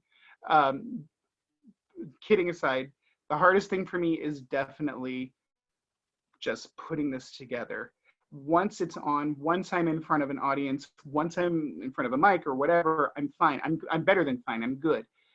But getting here is like a 3-hour tour, at least. I hear you. It takes about like 4 to 5 hours for me to be able to shape my face, to put on my wig, and get cinched and get dressed. Wow. Now, why do you take breaks? I do because I'm a true Oregonian, so I like to smoke my marijuana. So I do take smoke breaks, but I also take my time, and people have criticized my makeup because of or how long I do to do my makeup, but I really take my time to get those edges and get those sharpnesses, because if I rush, it tends to look like a little kid finger painted my face. Well, let me ask a very honest question. Why does Well, anyone care how long it takes you to put in yourself into drag? because it's easy to compare what you do to what someone else's does and then kind of put that person down for that, because I mean, I have it happen to me all the time. When I tell people how long it takes me, they're like, oh my God, why would you do that? It's like, bitch, because for one, it helps me feel my oats. For two, I have to put on a little more than mascara and lip gloss like you. And three, I love it. Why not take your time and make yourself feel fucking pretty? Do you know what I think it is, Maliena? I think that because I had a shocked response too when you told me 4 to 5 hours, and I'll tell you where my response came from. My response came from the idea that since you do this so frequently, the logical step would be to think that you can do it lickety split.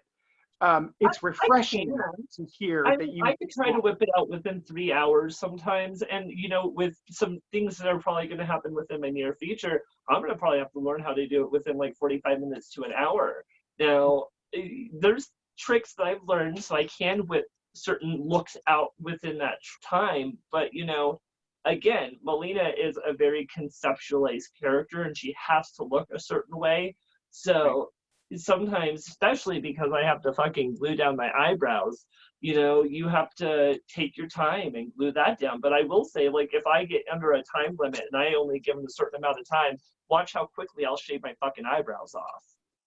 I mean, yeah, yeah. So, If uh, you have no choice, yeah.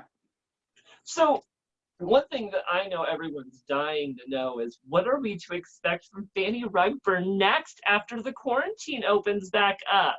Well, A Taste of Banana is going back on its feet and it's going to hit the road with a vengeance. I'm so disappointed with my spring tour getting canceled that I'm going to hit it twice as hard when it's safe to do that, whenever that is. So you can expect that. I'm also, right before quarantine started, I was recording music. So hopefully I'll be able to get, once we're allowed to go out again, I'll get back into the studio and I'll lay down some more music and maybe I'll be able to get an album out. I'd like to do that. would you like to like maybe give us a little sneak peek of just maybe what to expect from this album? Nothing too big, but just maybe an idea. You mean right now? Yeah, no, just tell us like a little bit of the style we're expecting. Oh, okay. So I do two of the numbers from A Taste of Fanana. One is a jazz standard called Cry Me a River, where I sing my heart out. And then another one is Lovely by Billie Eilish. I'm assuming most people are familiar with that one. When I perform in that one, I usually perform as Maleficent. Oh my. High concept, I tell you, high concept.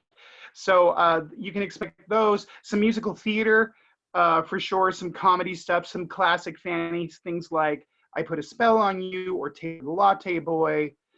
They'll be going on there as well.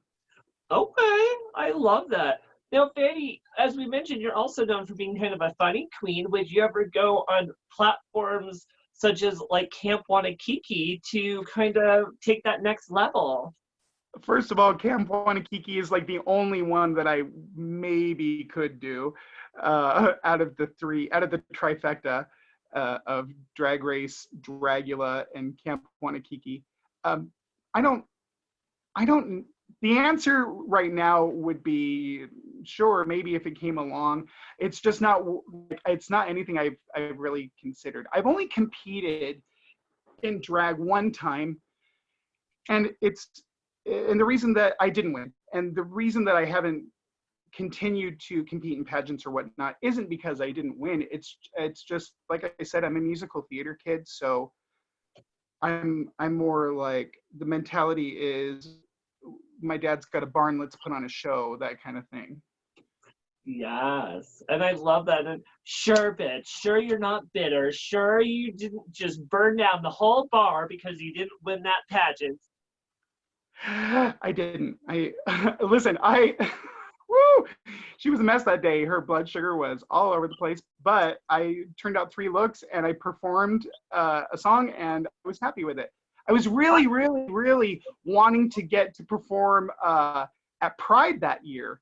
Not to mention getting the title of Eugene Springfield Pride Queen, which went to Beezus, I believe, that year. Yes, Yep, Beezus. Rightfully so.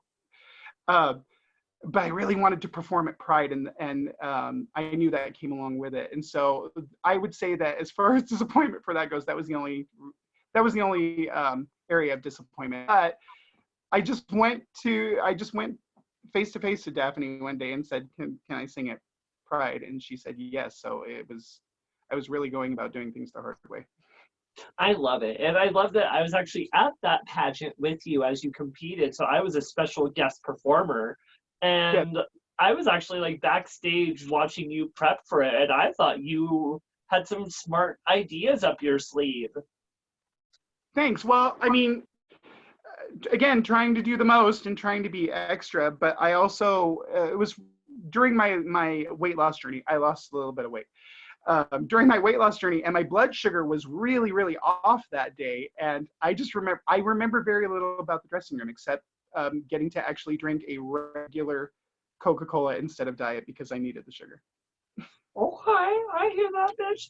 Well, speaking of doing shows with me, one thing that I know the audience members are dying to know is, do you have any funny or crazy stories working with the one and only Maliena Bitchcock?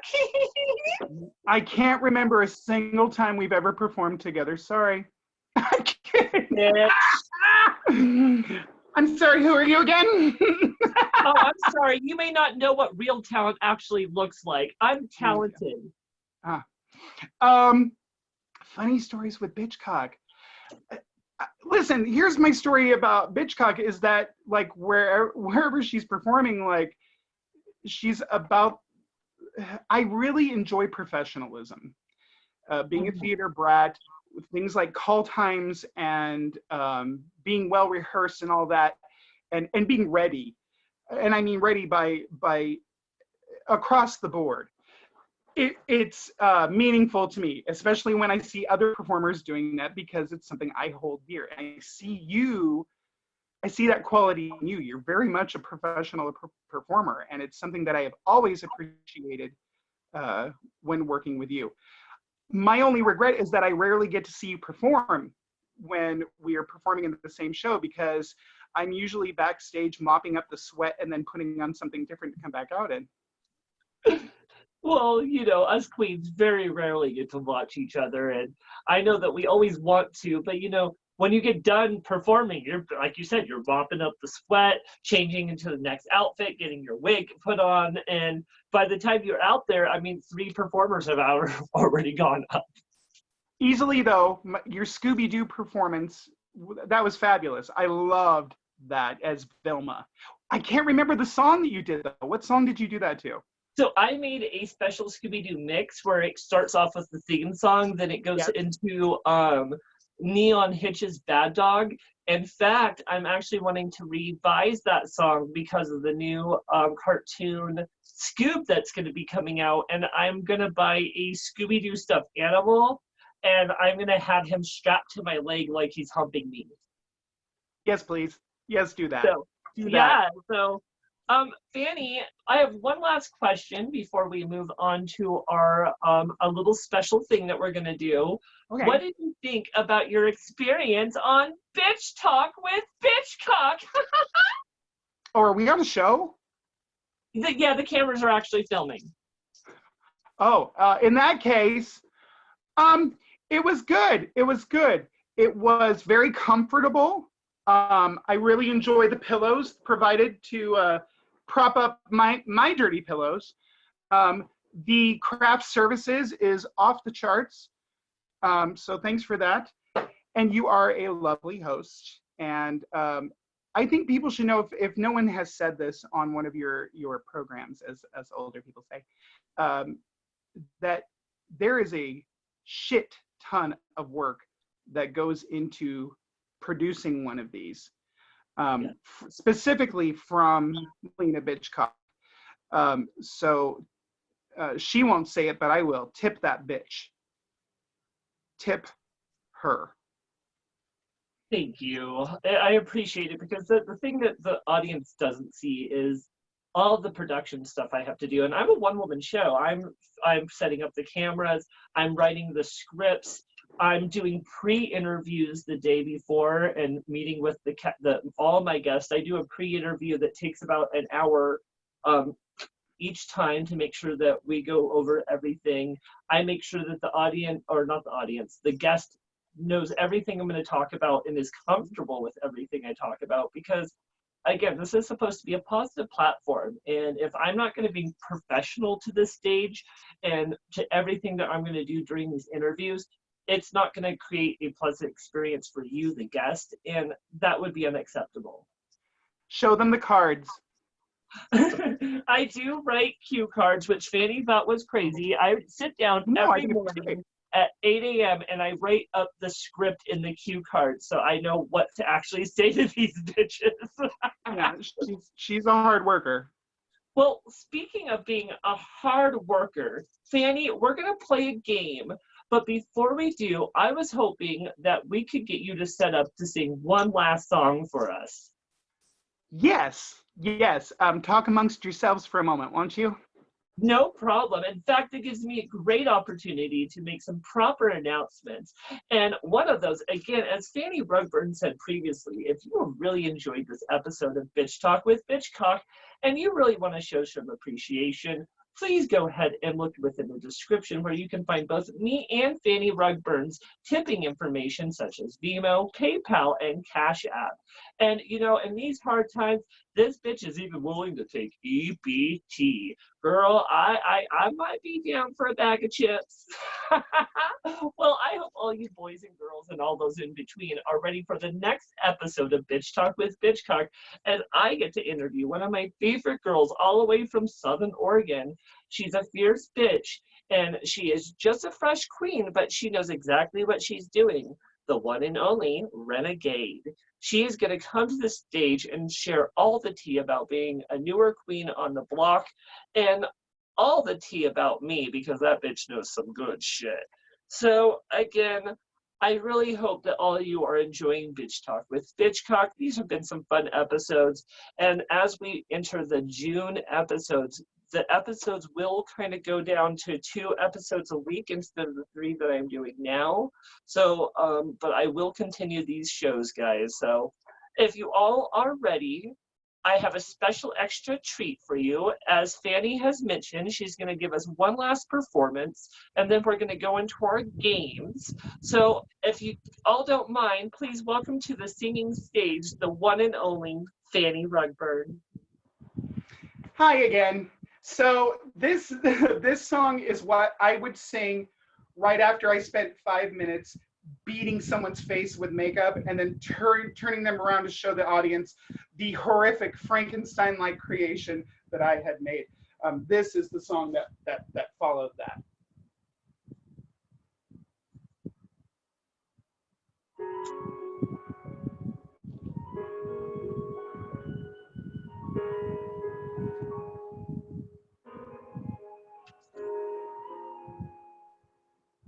Look at me, I will never pass for a perfect bride or a perfect daughter. Can it be I'm not meant to play this part? Now I see that if I were truly to be myself, I would break my family's heart. Who is that girl I see staring straight back at me? Why is my reflection someone I don't know? Somehow I cannot hide who I am, though I've tried. When will my reflection show who I am inside?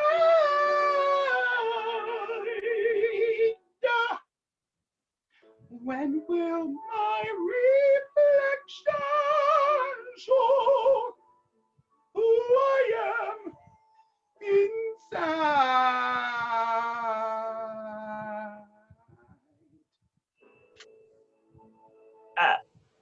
Yay! Well, that was fantastic. And is that one of your more comedy routines, correct? Oh, you thought that was funny? I'm kidding. Yes, yes. That was Kind meant of. to be funny. Laugh. Please laugh. Jesus. Well, speaking of laughing, Fanny, I am really excited that you came on Bitch Talk with Bitchcock and shared all your talents with us. Before we say our goodbyes, do you mind if we play a little game with each other? No, can I go back over to the bed? Only if you do it quickly, but no problem. Get yourself repositioned, and I'm going to tell you a little bit of what we're going to do. We're going to start the next game with a Bitch Talk with Bitchcock favorite that we like to call Truth or Drink. And now how this will work is I will ask you a series of shady questions, and you can either answer them truthfully or take a drink of alcohol just as a punishment. Alcohol? I know, isn't it brutal? Ah! So are No you ready problem. for these questions, Fanny? Almost. There, now Oh she's my ready. God, I love the sound of that. Every time a White Claw gets cracked, a gay man gets his sparkle. Oh my goodness. Well, Fanny, let's start this game off right. Speaking of men, has Fanny Rugburn ever taken a man home from a drag show?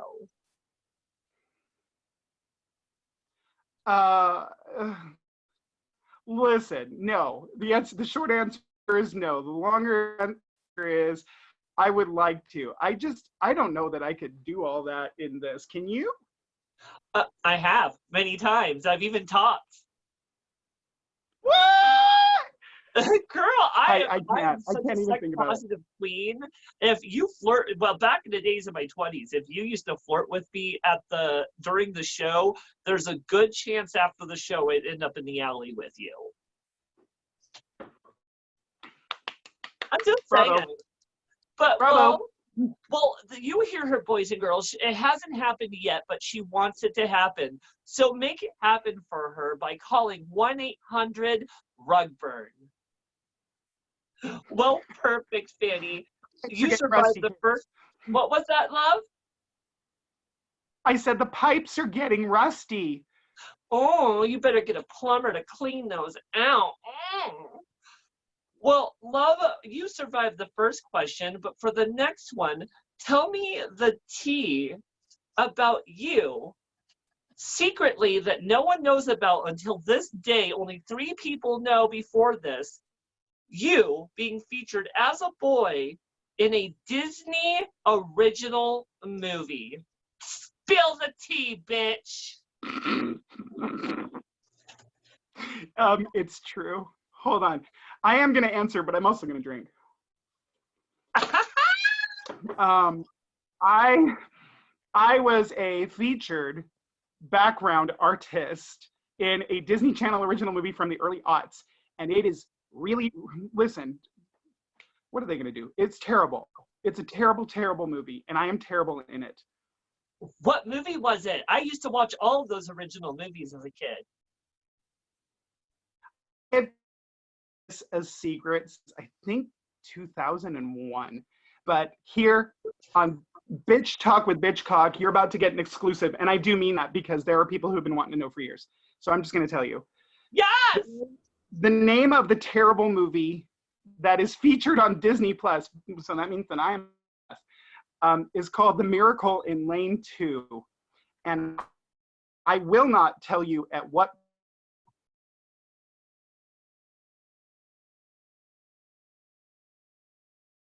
of a movie. And that should be up people that aren't that interested. Well, I can't wait to go and see what I can dig up. Well, perfect. Well, for number 3 then, tell me about what may have happened during your worst performance flop.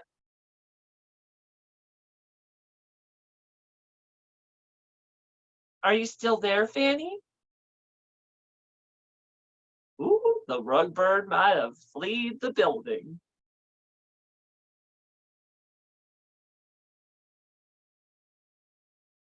Tick tock, tick tock, tick tock.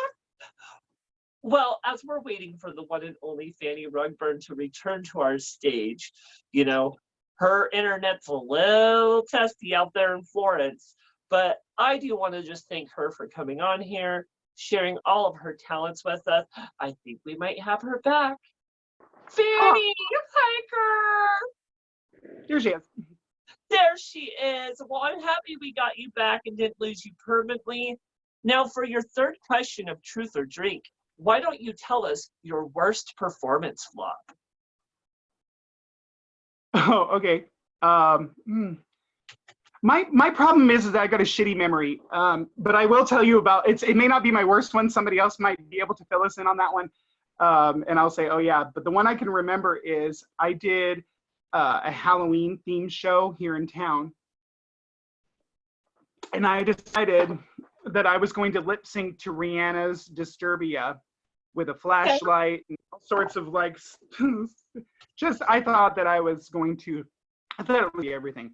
But the problem was before the show, I had 2 cocktails right before. And so I'm new, and so I'm still getting used to the heels and how those work, but I've got to make it look natural.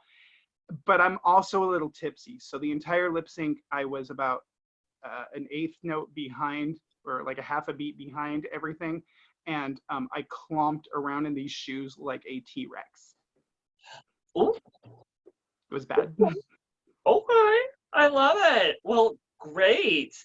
Now, why don't you mentioned it earlier in the interview, but give us a little more detail about the first time you were in drag being compared to Tori Spelling and an incident of that quitting drag for 20 years. Okay, it's not that dramatic. I went out in drag to West Hollywood back in the day when I used to live down there in that area. I went out for Halloween in drag with my best friend. And my best friend we did 1960 space alien B movie vixens. And so we were like 1960 movie alien girls. And she looked like a blue-haired Marlo Thomas, just the epitome of glamour. And I got told I looked like Tori Spelling, so I didn't do drag again for 20 years. Oh my goodness, girl. I have a picture. Oh my God, show it now. Yeah, I had it ready. So there I am I'm in the green, obviously. And then my gorgeous friend is in the blue. Oh my gosh, you look like Honey Jinks galore there. I do. I totally. You totally do. So I quit. Yeah, I just didn't put it back on. I had guys flipping my skirt up all night, and I was very, I don't know, I was very inexperienced at the time, and it really was confusing to me. Well, perfect, girl. I only have one last question for you for Truth or Drink. And is there any queens that you just won't fucking work with besides me? I will always work with you. And the answer to that question is yes. Oh, she needs to take a shot for that one. Yeah.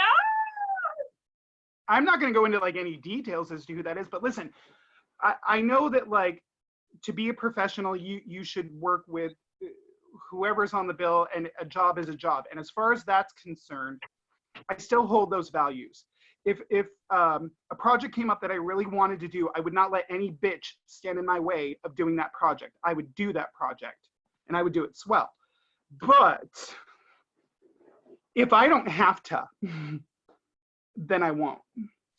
Girl, I hear you. There is now, especially since shit's gone down with bitch talk, there's specifically one bitch that I just don't want to be around anymore. And I'll be a professional and I'll perform with them. But if I don't have to be around their fucking skanky white trash ass, then I won't. I mean, I don't know, like I try to have empathy for everybody because, you know, I'm supposed to, I'm of a certain age or whatever. Yeah, whatever. People really test that. I will tell you that some people really test it. Well, perfect, girl.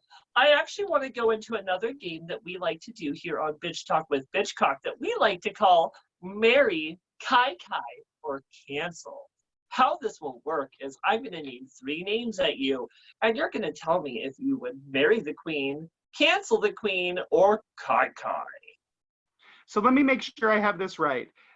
Obviously, have sex with them just means that I'm attracted to them. Marry means that I think they're a swell person and I want to live the rest of my life with them. And cancel means that I don't want to have anything to do with them. Absolutely. Got it.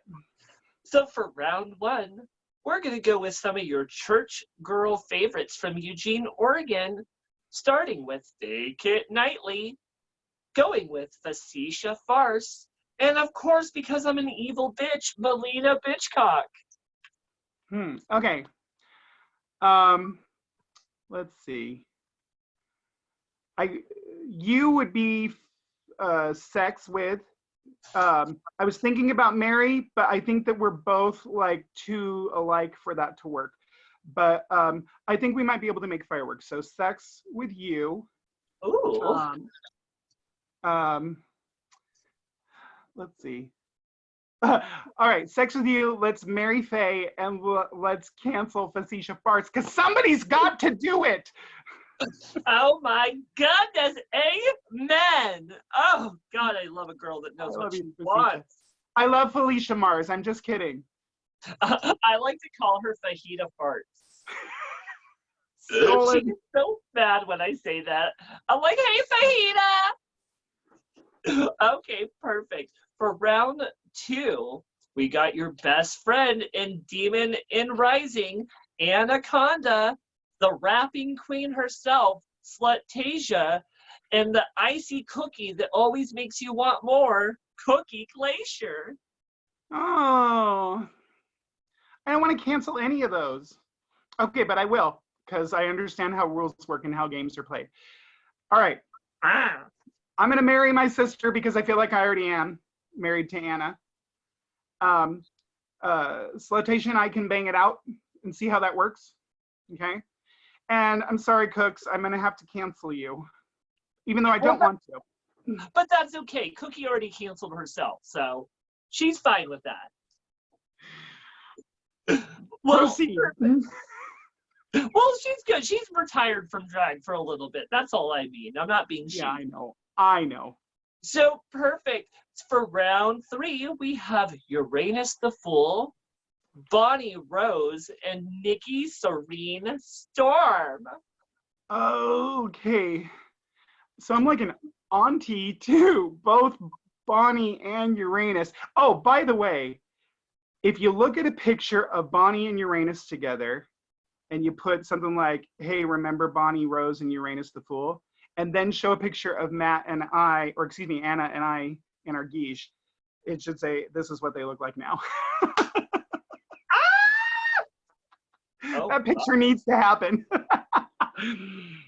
Okay, so I'm going to marry Anna. Or no, I'm sorry, we already done that one.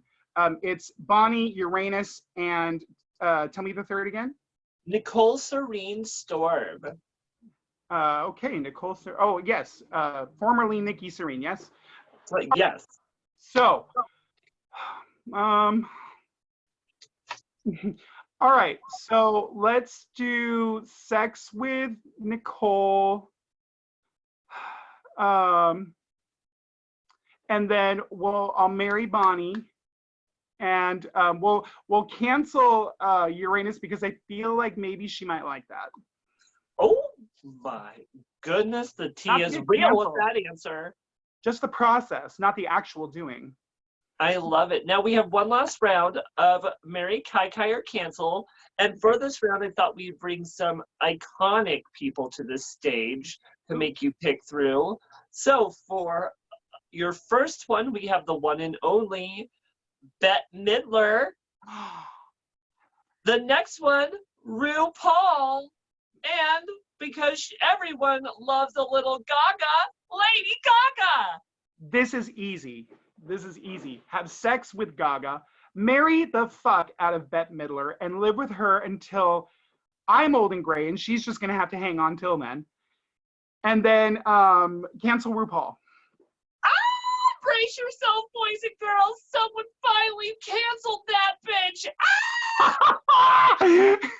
Oh my goodness. Well, Fanny, I'm so happy that you answered all my questions because I hate to tell you, but you survived the entire interview of Bitch Talk with Bitchcock. Oh, and I was planning on being dead by now. Oh, girl. Well, I'm so happy you survived and that you are here and glowing like a radiant goddess, just like myself. But again, Thank you for coming on my show. Thank you for having me. It's really nice for a little small town coastal queen to get to be able to be on a platform like this with such a polished performer as yourself.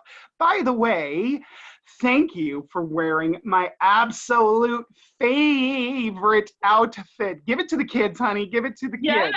Yeah, you want to see all this, and it's all rhinestoned by hand. Oh, yeah, it's come closer. Yeah, there you go. All that good stuff. Enough of my titties. But again, I'm so happy you came on, and this platform is for everyone. I had one person question what kind of performers I should put on here, and I feel like everyone should be welcome, from new performers to very polished for performers to maybe even not your standard type of performer. I even have a little rumor telling me that we have a dance troupe coming on here being interviewed in June. So. Yeah, so I really tried to make this platform for everyone. I feel like creating a safe space like Bitch Talk with Bitchcock, it would be wrong to exclude anyone. So as long as you don't burn a bridge with me, I'm not going to exclude you from being on my show. So if there is any amazing people out there who do enjoy watching Bitch Talk with Bitchcock, who might like to be on a future episode, please hit me up. It may not be until July, but I would love to feature you on my show. Now, with that said, our next episode is coming up this Wednesday as I interview the one and only stunning Renegade. This girl is going to spill all the tea about doing drag in a small town and probably spill a lot of shit about me. So I hope you tune in for that next episode. And one last plea for your money. If you've enjoyed this episode with me and the amazing Fanny Rugburn and want to show a little appreciation, please look within the description of this video where you can find our PayPal, Venmo, and Cash App. Anything is appreciated, but nothing is ever expected. Now, Fanny, one last thank you for coming on my show, and I just want to get you to say goodbye to all your wonderful fans. Goodbye, everybody. I hope everybody's staying safe and sane in quarantine. If you go out, when you come back, wash your fucking hands. If you're in a big crowded space, wear a mask. And don't forget that we're all going through some rough times right now, and to show some love and some kindness to each other. Yes, those are words to live by. And, you know, always showing a little kindness to people is never, ever something that is ever going to be unappreciated. So thank you again for tuning in to Bitch Talk with Bitchcock. I hope to see you all in this next episode. And thank you. Mwah! Have fun, y'all. Yes, queen. Bye.